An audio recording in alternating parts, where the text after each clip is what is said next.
Welcome to another nonprofit vote webinar, Voter Guides, What's on the Ballot? My name is Caitlin Donnelly. I'm the Senior Program Director for Nonprofit Vote, and I am glad to have you all with us here today to talk about this topic. If you've been on a nonprofit vote webinar before, you know that we think voter education is one of the most critical and important steps a nonprofit can take to make sure that the people they serve, their staff, and their supporters are ready to vote. So today, our agenda is well packed. We're going to start with going over what's a voter guide anyway?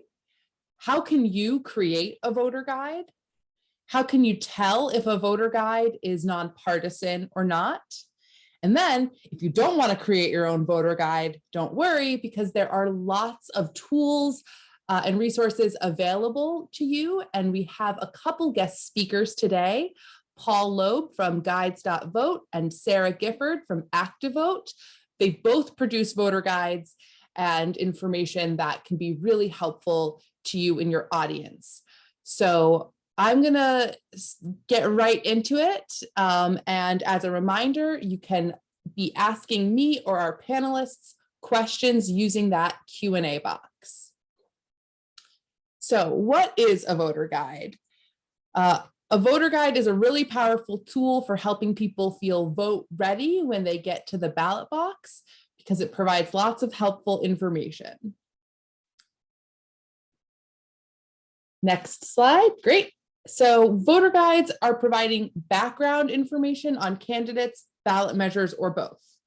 So they list who you as the voter can vote for and details about each candidate's experience or goals or qualifications. They also can explain ballot measures, which are specific questions that voters either approve or reject, usually appearing as a yes or no proposition. Now, the styles and approaches to voter guides can really vary. I've seen them done many different ways.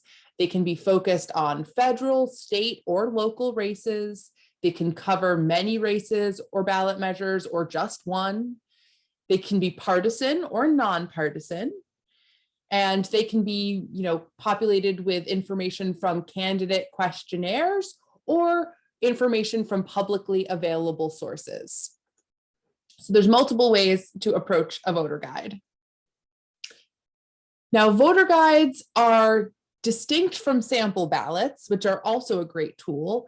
Sample ballots are usually distributed by your state election office. Maybe you receive that sample ballot in the mail a couple weeks ahead of election day. Typically, they show the races, candidates, and any ballot measures that are on a voter's real ballot. So they're often very much tied to where a voter lives specifically, like their address, so that it will show all the races that'll appear on that ballot. And if it's from the state elections office, it can often be identical, like exactly what the voter will see when they get a ballot by mail or at a polling place. But there's no additional information about the races. So you know what the office people are running for, county sheriff, district attorney, or, governor, senator, and you see all the names, typically the party affiliation and address, maybe the current office they hold, but you're not going to get any other information about what that office does if they are elected to it, or the kinds of decisions they'd get to make, or anything about the candidates themselves, really. So voter guides are what provide those information. So they work really nicely hand in hand. You might want to use a sample ballot before you go find a voter guide, though many of the online tools for voter guides really help make sure that voters are just seeing the races that will appear on their ballot. So these voter guides usually are not created by election offices. They're much more often created by nonprofits, researchers, PACs and C4s, advocacy organizations, as well as, local media outlets, newspapers or other traditional media outlets. They may or may not contain all candidates or measures. They might just focus on, the top two more competitive candidates. And the information from those isn't coming directly from what will appear on your ballot. It's coming from questionnaires that the candidate has participated in, statements they've made, maybe getting information from the candidate's website or press coverage about a candidate or a ballot measure. So there's lots of places to find information to populate those voter guides. So if you want to create your own, you absolutely can. As a 501c3 organization, it needs to be a nonpartisan voter guide, but that is an acceptable activity. The IRS says it's voter education. If it's done in a nonpartisan way, it's totally okay. So if you want to do that, there's some questions that you should think through and around format and style. So first, are you really trying to create a candidate questionnaire? So that's one style of voter guide, and it involves directly engaging with candidates for office. And you're typically able to highlight issues of your organization's concern. So those are pretty attractive things about it. They typically focus on just one race for election, and they're a good option for local races. So I have an example here. This is a very popular meme. You may have seen this or many other versions of it. And we can imagine we have asked Senator Elizabeth Warren and Senator Bernie Sanders each their opinion on whether cats can have salami. And, Senator Warren says cats should only eat cat food. Senator Sanders says cats can have a little salami. So this is if that is the direct quote from them, this is a nice example of a single issue voter guide or candidate questionnaire. When you create a questionnaire, it needs to be nonpartisan, and there's some things to think through. So on the next slide, we have a long list, and I realize my slide is cut off at the edge of things to think through. So when you're creating your questionnaire, you want to include questions on multiple issues or a range of topics within one issue. If you are doing a questionnaire, and you're talking to people running for school board races, you probably aren't going to ask them about immigration or climate change. So if you're focusing on education, you might want to talk about everything from curriculum to teacher compensation and union negotiations to transportation to school lunches. So that's a variety of topics within one issue. You need to do this so that it puts some distance between your organization's personal or organizational stances and priorities. And you want to keep those separate from the candidates so that it doesn't look like you have a preference for a candidate. So making sure that it's not just your sort of niche or particular issue or topic highlighted, but a range of topics. In general, I think you want to keep those questions open-ended. If you use a yes/no question, make sure you provide space to elaborate and make sure that it's not a yes/no question that is asking a candidate to agree with a platform or a stance that your organization holds. Those would both make your guide appear much more partisan. You need to distribute the questionnaire to all candidates running for the same office. And I want you to put the same amount of effort into outreach and reminders to each candidate. Give them all a fair shot to participate. Once you get those answers back from a candidate, and if you attempt this, I hope they participate. You don't want to edit or paraphrase any of their answers. Print them as they were given to you, because editorializing their answers can get you into trouble. You don't want to rate, rank, or criticize these candidates. So I think it's best to just, put their own words out there and just, leave it as is, typos and all. If you do a questionnaire and only one candidate responds, whether it's 2 candidates in the race or 20, if only one responds, you do not want to publish that questionnaire. It will look like an endorsement or opposition, depending on how they answer. And make sure you're not sharing candidates' answers with one another before the guide is published. So these are some of the most critical things around keeping your candidate questionnaire and process very nonpartisan. There's also some best practices you want to keep in mind. Candidates want a big audience to make this worth it for them. They have limited time. So consider teaming up with another organization. There's power in numbers.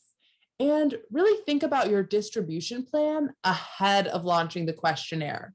I think if you can show that you're going to reach a large audience, and especially an audience that candidate may struggle to reach otherwise, that will make participating much more attractive to the candidate. Give those candidates ample time to respond, 3 or 4 weeks.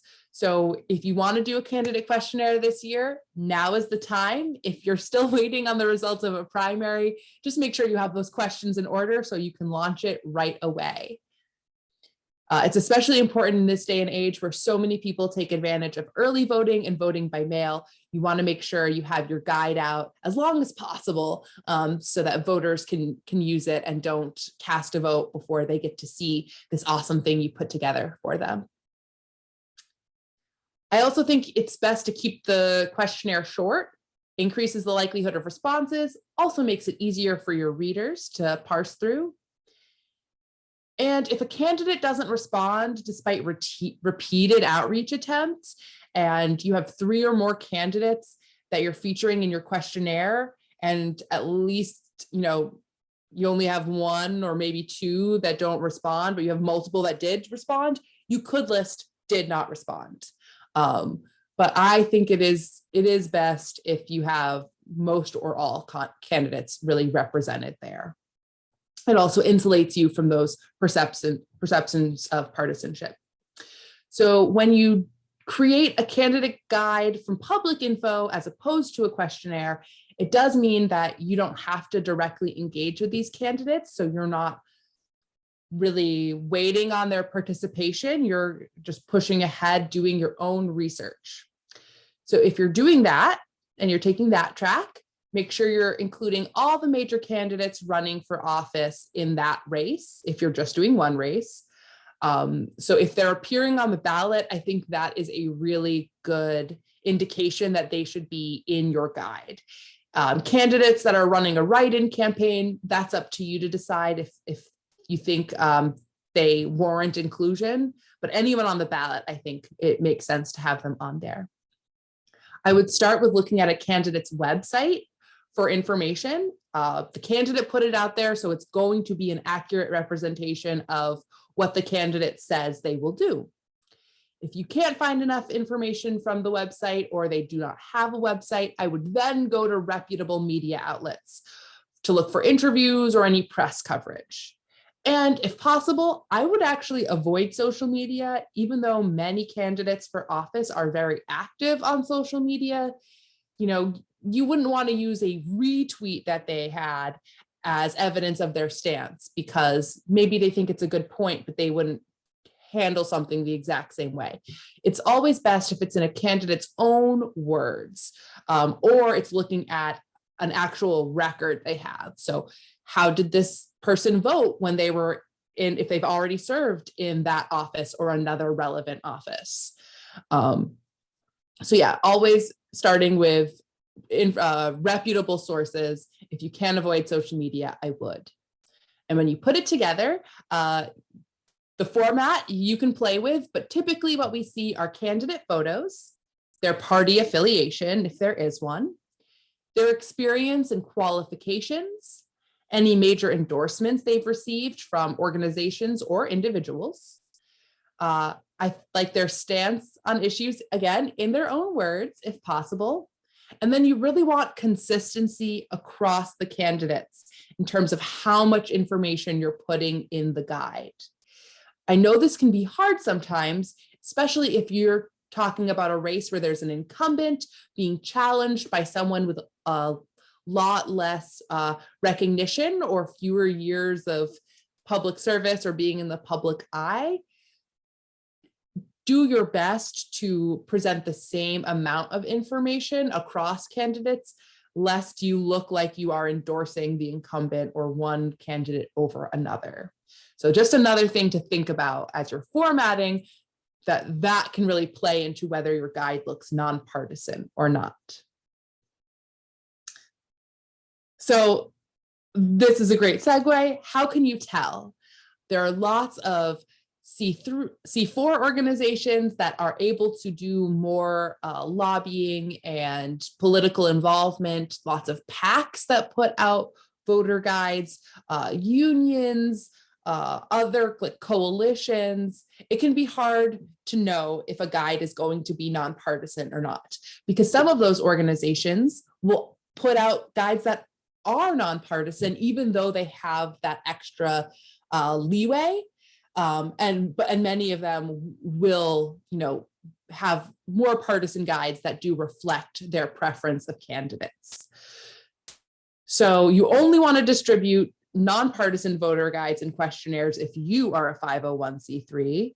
And here's what I look for when I'm evaluating a guide. So here are my signs to check for. If the guide explicitly endorses one candidate or party, it's too partisan. If it is ranking, rating, or criticizing candidates or party, again, too partisan. If it has very narrow or leading questions, such as asking a candidate whether or not they agree with a stance or platform held by an organization, that would be too partisan. This can be a tricky one because sometimes questions look narrow, but it still could technically be nonpartisan, but just one factor to keep in mind.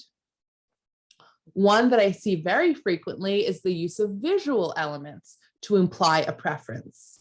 So that could be a green box versus a red box, a check mark versus an X, thumbs up or thumbs down, or even the use of a flattering photo or an unflattering photo. So these can all be subtle ways that a guide is really nudging the reader towards a certain choice.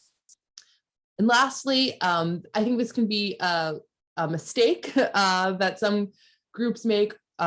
If you print the organization's own stance on the same issues within that guide, that is going to be partisan.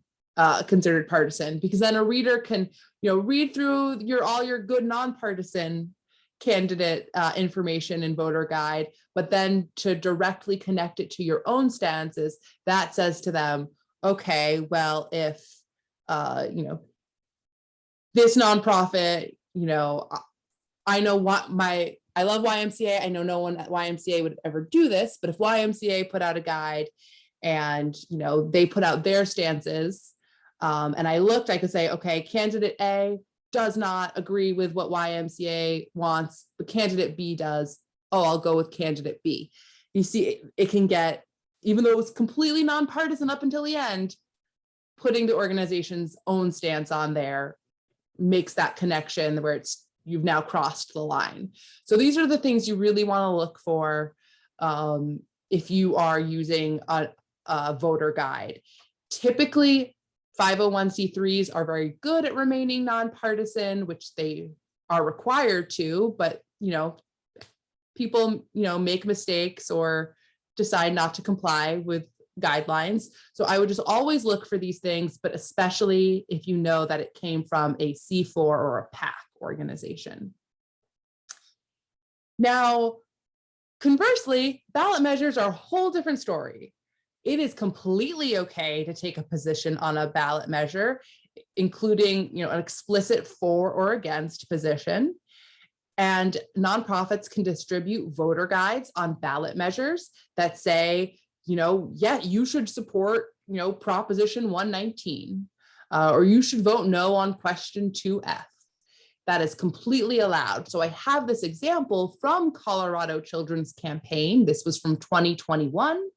And it's using some of those elements I mentioned, green versus red, check marks versus X's. But because it's about ballot measures, it's totally allowed. Ballot measure advocacy is a form of lobbying. It's not a form of electioneering, therefore it's not considered partisan. So you can totally create these, and I think ballot measure advocacy can be a really great way to engage voters because it's their opportunity to directly weigh in on a proposed change rather than voting for a person who may or may not, achieve what you're hoping to achieve, right? So ballot measure advocacy is great, and you can feel free to create your own ballot measure guides or use ones from coalitions or other groups that are in alignment with you on ballot measures and share out those guides. If you want more information on exactly how much ballot measure lobbying you can do, I always recommend our friends at Boulder Advocacy. They have a technical assistance hotline and email account. So if you have more questions about exactly what you can do, I would go check them out. Okay, so it's a lot of information. You're probably thinking it's going to be easiest just to use a guide that's already created. And luckily, you can find those out there. And we've compiled a few locations for you where you can get pre-made voter guides. So Vote 411 and Ballot Ready are two examples of organizations that we have highlighted on webinars in the past. So many people know that Vote 411 is populated by League of Women Voters. They are a great source for voter guide information, as is Ballot Ready, who we've also featured. And you can find these groups on our partner directory. This is sort of our soft launch of our new civic partner directory. So this is a place on our website. If you are familiar with our resource library, this is basically our civic partner library, where we have invited many organizations that either provide tools or have initiatives around voter engagement or empowerment to present their wares, their offerings, so that you can find the ones that will work really well for you. So you will find League of Women Voters on there, Ballot Ready, and two other highly trusted sources for nonpartisan voter guides. So we next have our guest speakers for the day. So our first speaker is Paul Loeb from Guides.vote, and Nonprofit Vote has been sharing Guides.vote guides for several years now, and they are a great printable, nonpartisan resource that you all can use. And so, Paul, I will have you just take it away. Yeah, thanks so much. Yeah, we've little history on the context of our guides. Originally, they spun up, we had a project called Campus Election Engagement Project, worked with campuses. And in 2012, the campuses asked us to create guides because they said the existing ones were simply too long for their students. So could we create some nonpartisan guides that were concise? And they quickly became the favorite resource of the campuses when we did annual surveys after each election cycles. And partners like Nonprofit, I think Nonprofit Vote started using them in either 2014 or 2016. It's been a long time, as well as Youth Service America, which is our current host for these guides. And what we do, and maybe you can post an example of one of our slides on visible on the screen, is we essentially, here's our homepage, but essentially we use trained veteran journalists to create guides that really research candidate stance. And so what we will do is essentially go through the entire, we'll show example, say from North Carolina, the Senate race, and we'll go through issue by issue. And what we'll do is essentially digest down. So if somebody wants to really quickly skim, I mean, they can go on the left hand, they can jump between issues. And here is abortion, here is climate change. You go scroll down, there's taxes, the economy, pretty much the central issues that from polling people seem interested in. And every one of them is linked in our answers to original sources, and it could be a vote if somebody is a legislator, or if they're a say they've been the governor, here's their action they took at a governor, here's a news story from a reputable source, here is a quote from their website. We actually do, if they've tweeted something directly, we consider it legitimate. If somebody else is, if they're just retweeting something else, that's much more questionable. But essentially what we're doing is trying to give people a way to do a couple of things. One is to quickly be able to go to the issues they care about most. Two is to be able to get a quick sense. Do they want, we're scrolling, want marijuana? Should it be banned? Should it be legal? Should the minimum wage be, this is the federal race, so it's the federal minimum should be raised from $7.25 an hour. If it's a state race, we'd be focusing on the state minimum wage. How to address police use of force, major issue. That's a more open-ended question because they're more open-ended answers. Should interest on student loans be increased or forgiven? That's something in the federal purview. Tax issues, obviously the same. And what we found that people have said is that originally when we were asked to do the guides, the images the school said is, here's a student sitting in the voting booth and they just don't know who to vote for. So we will help them participate in that way. And what they quickly said after a year is, this is very useful for deciding who to vote for, but it's actually even more useful for whether to vote at all. And if you remember the invite the nonprofit vote sent out for this webinar, they linked to a Knight Foundation survey where 38% of, I guess it was the non-voters, they basically said if they had really credible, trustworthy information that they could figure out where candidates stood, that would make the difference between their voting or not. And when we were working on campuses, we found that repeatedly. The responses from the students, they just said, look, we are too overloaded. We don't believe the claims of the candidate ads. Everybody's lying and spinning. No one is trustworthy. If we just had a resource that we could trust, then we can go down the list and we can figure out where we stand on the issues and decide who to vote for. And to me, that's a really critical element of nonpartisan guides that people don't necessarily recognize, is that if I look at the barriers to voting, there's certainly a lot of practical barriers like voting rules that present a lot of challenges for folks. But what they do is they complement the cynicism, they're all the same, how do I know if I trust them? All of those kinds of sentiments feed in, and then somebody, like, they're faced with a new voting law and they say, oh my God, this is just too complicated.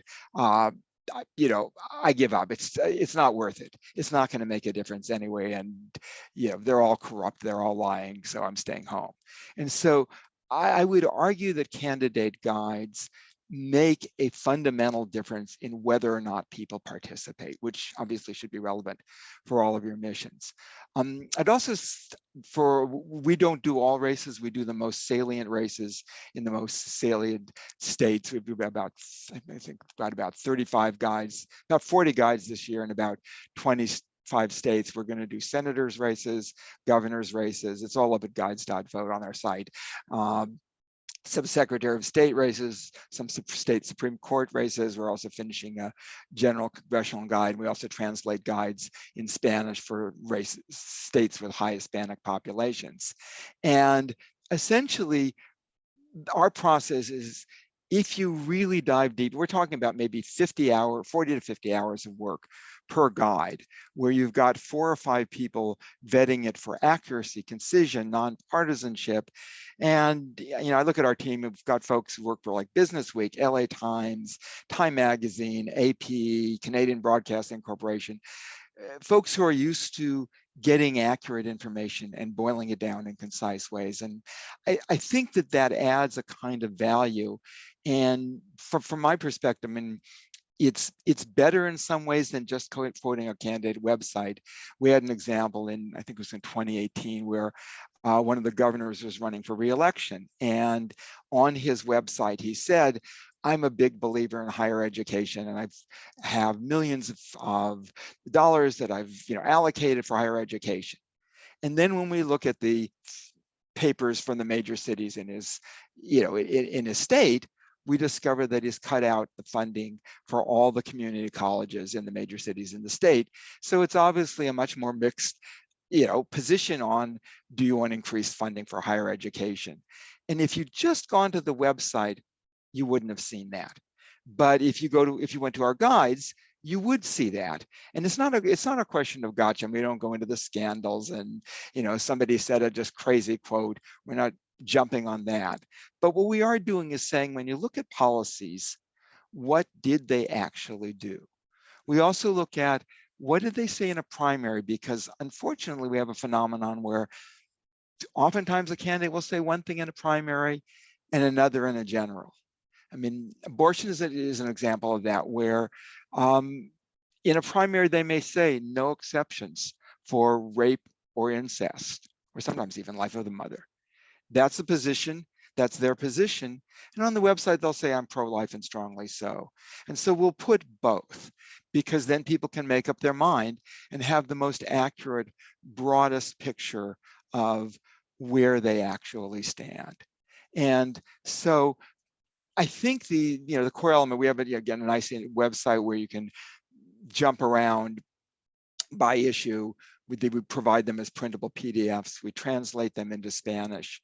And the goal is to basically be able to say, we had one of the things we're doing is, we had a lot of schools did this, where they blew them up as 2-foot by 3-foot banners and put them out on stakes in front of the student union, because we're working with administrations, or stuck it on a wall of a high traffic building, a community group that's based in a place, a YMCA, for example, or a Boys and Girls Club could do the same. And we actually have some funding to do a grant process where basically people just say, yeah, I'd like 5 of those guides as banners. Here's the address. We send it to the printer sends them the guides. I should say modeled in part on what Nonprofit Vote has done with some of their partnerships. And so to me, that the key elements are accessibility, nonpartisanship, accuracy, of course, and meticulous accuracy. So if somebody says, well, is this really their answer? You click on it, you see the link, you read the article or see the web post, and yeah, this really is where they're standing. And again, to give a picture of the totality of the stance that they take, so then whoever is voting can say, you know what, I actually do understand where they stand, and I can look and see, and these are the candidates, this is where I agree with this candidate, maybe I agree with the other candidate on another one, but I have enough information to make up my mind. And again, when we've done this for over a 10-year period, the responses have been, this allows us to be able to vote. This allows us to be able to vote informed, and therefore it allows us to be able to vote. So anyway, we also have a resource on how to create your own guides that's quite congruent with what Nonprofit Vote is saying on this webinar, but sort of goes into our process if somebody wants to mirror it for a local race. We'll follow up with some links when in the partner email that Nonprofits Vote's going to send out next week. And thanks, and look forward to the questions. Thank you, Paul. I appreciate it. We're gonna get our other screen share back. Awesome, thanks, Kimberly. And I want to invite our next guest speaker, Sarah Gifford from Activote. Thank you for being here today, Sarah. I will give you the floor. Thank you so much. And thank you for putting together this webinar for everyone who's still with us. So just to start here, voting is building power. And, you're all serving constituencies that may or may not feel very powerful. And voting is a way to do that. If we go to the next slide, a number of people have already quoted this study, the Knight Foundation study. I had it in my slides about, one of the reasons why people might not vote. And there are many. I'd like to acknowledge that there are many, but education is certainly one of them. So if you go to the next slide, what we are trying to do with our voter guide is, okay, I'm registered, now what? It's a great first step, but now what I do? And if you go to the next slide, what we're looking at doing is kind of changing this interaction with voting from like a single point interaction. So something you do once to something that can be more part of your life, but kind of in an easy and consumable way. If you can go to the next slide. So that's flipping the script. So we're looking to make a civic habit, and I think this can fit well with what your organizations are doing. So if you click, the idea is to make this a daily routine. And how do you make a routine? First is the reward. I don't know about you, but I love my I voted sticker. I wear them, I cherish them. We have similar badges in the app. The next is reminders and cues. I'm sure you will send out emails to folks, remind them, texts, let people know. But if you can make this, cue, routine, reward cycle, then democracy can kind of become a habit. It can become something that you integrate into your life. And so if you go to the next slide, what we're doing with our voter guide is we're trying to answer all of the questions in one place. One of the things that can be very overwhelming, and I think Paul mentioned this in his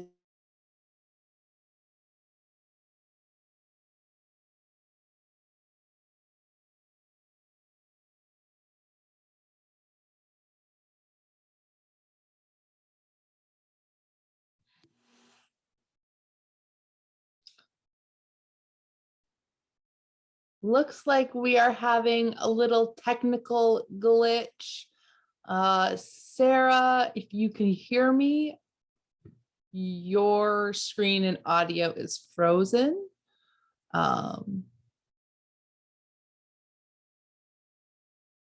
Looks like we lost Sarah. Attendees, are you still with me? If somebody can put in the chat if you can hear me or not. I see a hand up. I see lots of thumbs up. Oh, thank you. So I hope Sarah will come back with us in just a moment.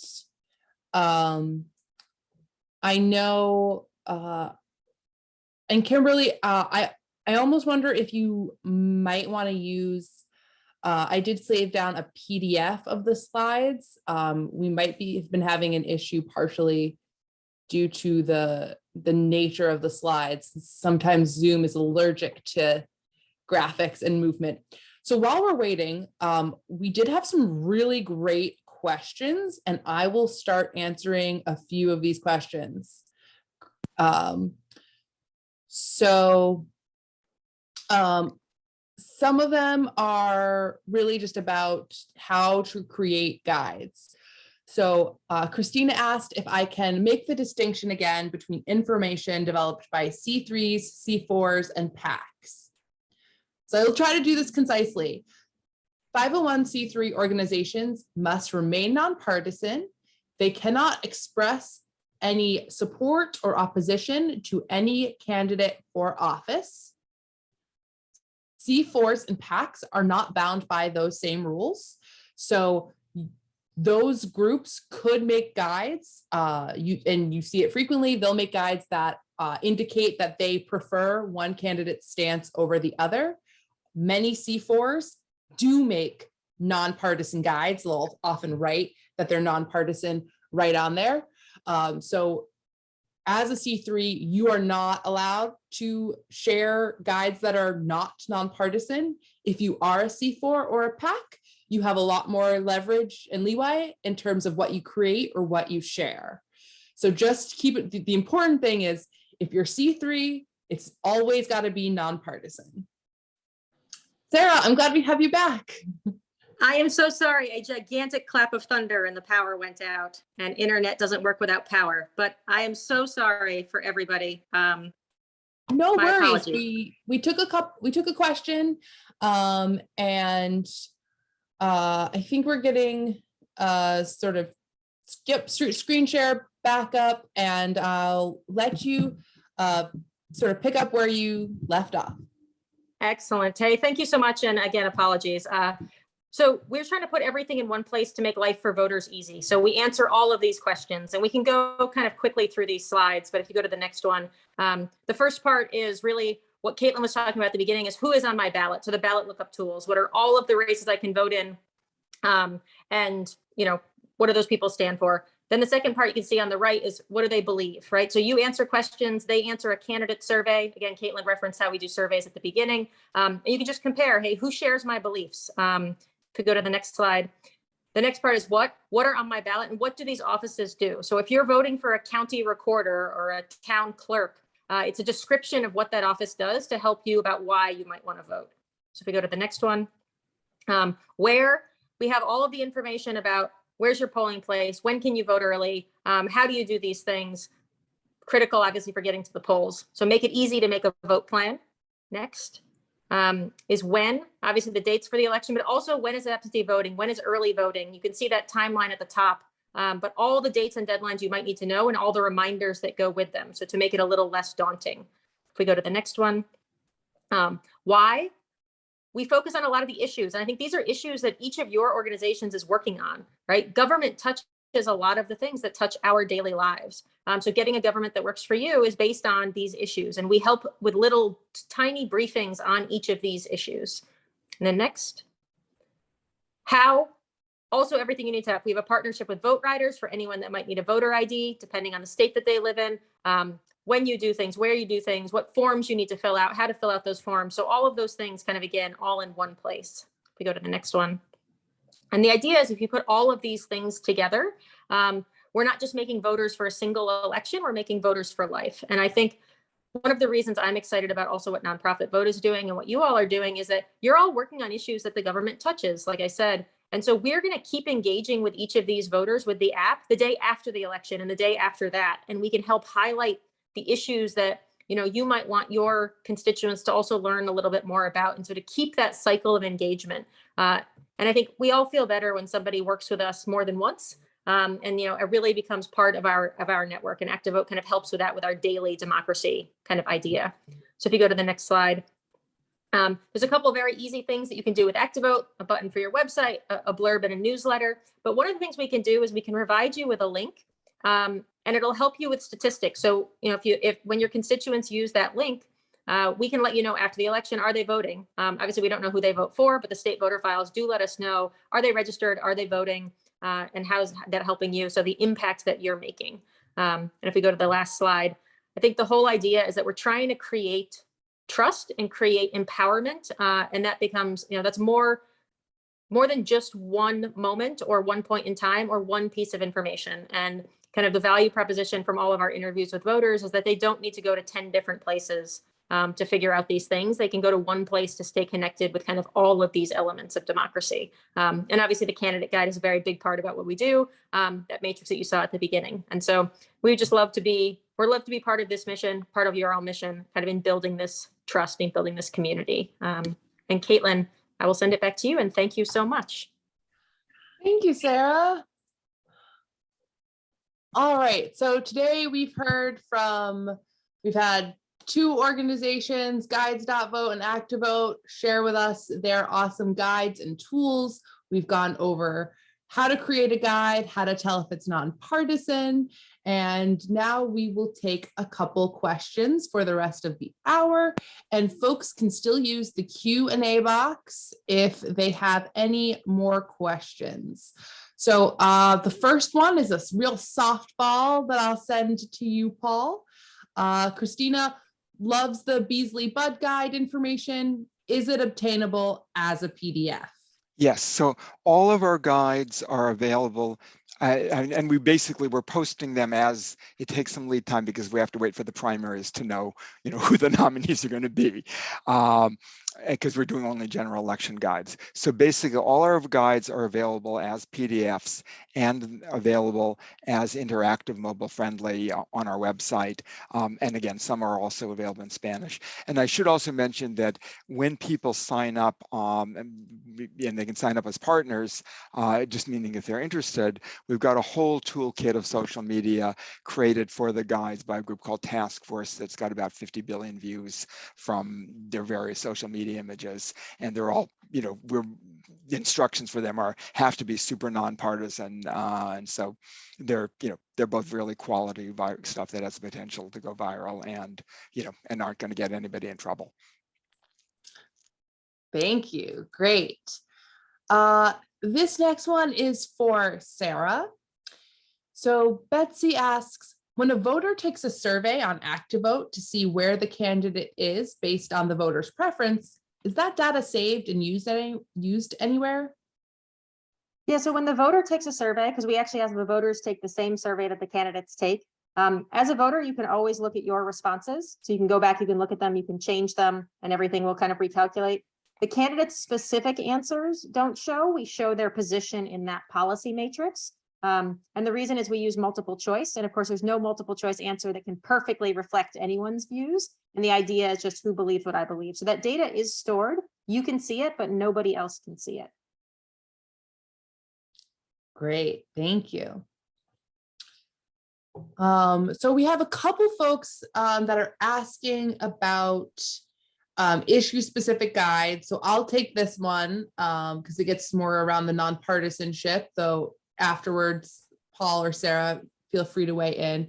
So a few folks are asking about, issue specific guides, like if you're working with formerly incarcerated voters, you might want to focus on judicial races and sheriff. If you're working with AAPI groups, really focusing on issues that matter to that community. And I will say this gets into the idea of a range of topics within one issue. Of course, if your organization is very focused on one issue, that's what you'd want your entire questionnaire to be about. But I'd say really try to think of how would voters on, I guess, all sides of an issue ask questions about that issue. So ask, like different topics within an issue. So you would want to ask non-leading questions about, how do these candidates maybe think about bail reform, minimum sentencing, re-entry programs, but you'd also want to ask questions about, public safety, services for victims, and really get at a variety of sort of attributes and perspectives on any one issue. Again, this helps you appear as nonpartisan as possible, because if you only focus most tightly on the topics and questions that especially might drive your organization's advocacy, that's how you end up having it look more partisan.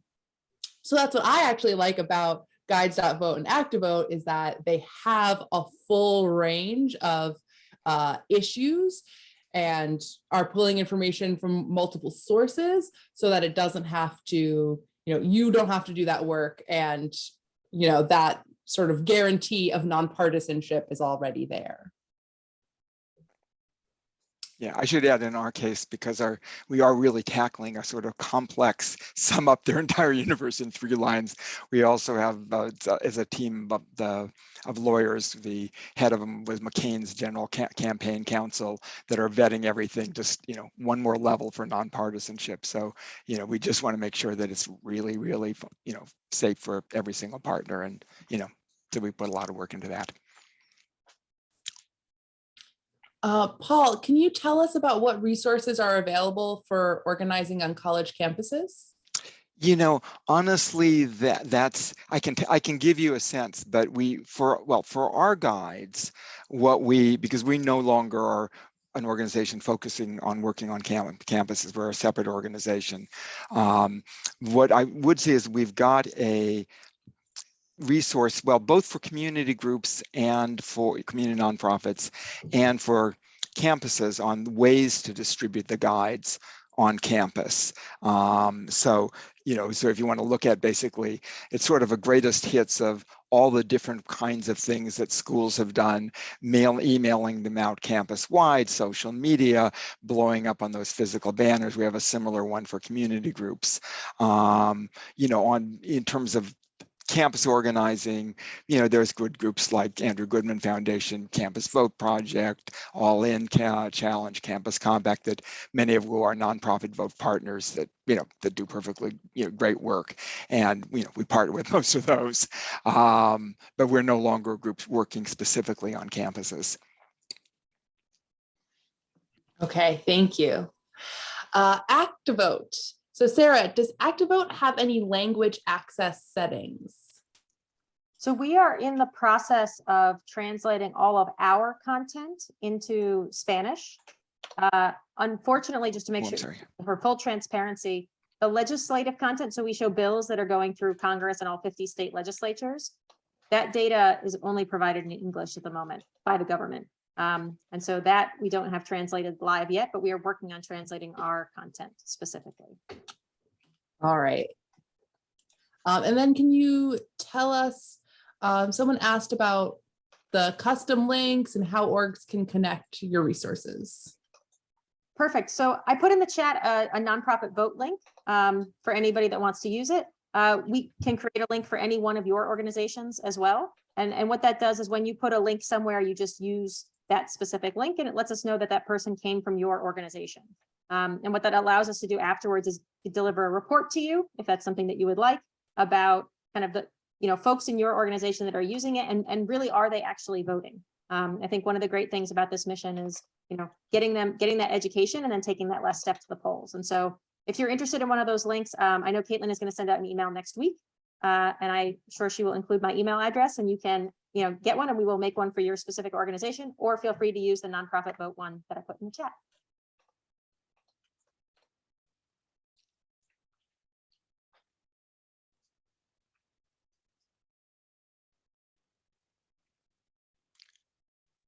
You're on mute.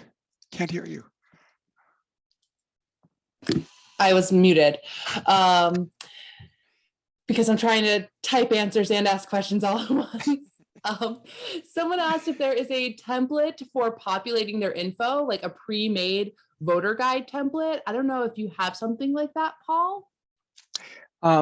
There's not a pre-made template, but we do have, and I'll also put that in chat. We're actually in the process of updating it slightly, which should be done by next week, is we've got a guide to how to create your own candidate guides, which, as mentioned, is very, it's very parallel to, what you folks are saying, but it really is more, it's longer. It's it's a training. It's almost like a manual. It's like, here's how you want to do it. Here's how, this school took our races and created guides for all the county executives and mayor's races and local state reps races. And so that's probably, it's less a fill the blanks template than a how-to, because basically, again, our process it's labor intensive. It requires, extensive research, but when you do that extensive research and you do it well, you end up with a guide that's going to actually really be, accurate, fair, and mirror the full breadth of where a candidate stands, as opposed to letting them essentially. I mean, this is. I mean, we've linked to Vote 411 forever, and love their stuff, and sometimes ballot ready. But what I think of value of, there's some limits when a candidate can predefine what a voters see in a nonpartisan guide, because if they do spin it and they do omit some really important things, you're not going to see it. So I think this is the value of being able to have a guide where you actually look at what they do as well as what they say, to put it that way. And we wish that all the candidates were completely candid and forthcoming and filled out everybody's voter guide and all the rest. But, this is just the world that we live in these days. Yeah, I know lots of folks are saying it's been really hard lately to get candidates to participate in guides and forums. Yeah. And I then think this is will- a way around that, you know, it's Yeah. just to basically say, okay, they have a public record. What is the public record? And can you take that public record and can you make it in a way that's concise and accessible? Because if somebody has to scroll through, 100 pages, they're not going to do it. And so somebody who doesn't, who's working 2 jobs, just juggling a family, all those things, they can basically say, okay, here it is, here's where they stand. If I want to research it further, I've got a somewhat easy links, but I don't have to. I can trust that the links are valid.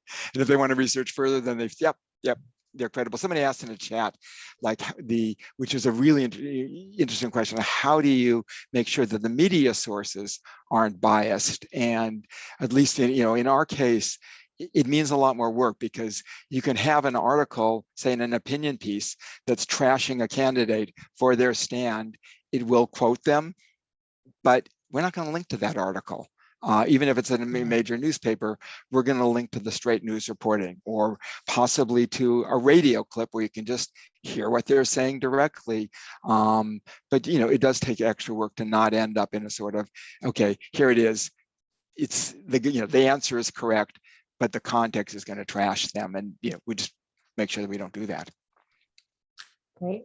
All right. I think we'll do about one more question since we are at the hour. Sarah, can you tell us about which races folks will be able to find information on in ActiVote? So we try to we focus 90% of our time on local races, county races, school races. So all the other ones, of course, we also have the races in the app. When you look at your ballot, of course, you see Senate and Congress and State House. But when we do our candidate outreach, we actually spend all of our time, or most of it, on local candidates, and as down ballot as possible, and as the smallest places as possible, because we want to cover everywhere where voters are. We don't all live in big cities or in swing states, and we want to make sure that those voters have the access to the same information. I can't promise it's 100% of all races, although that is our goal, but we work towards it. A lot of work. All right. Well, since it is 3:01, I want to thank you both, Paul and Sarah, so much for your presentations and sharing your incredible resources with us. Again, folks, we will be sending you out the recording of this webinar with the slides, with some extra links and resources from Paul and Sarah and Nonprofit Vote. So you can expect that next week. And in the meantime, if you need to see this recording again, we did live stream it on our Facebook. I do ask that you pay this back to us by taking our survey. It's very brief. It will pop up as soon as this webinar ends. Thank you all so much. Our next webinar is on September 7th. We'll be talking about comprehensive voter engagement, really tying a lot of recent topics all together. So once again, thank you all. Thanks to presenters, and have a great rest of your day.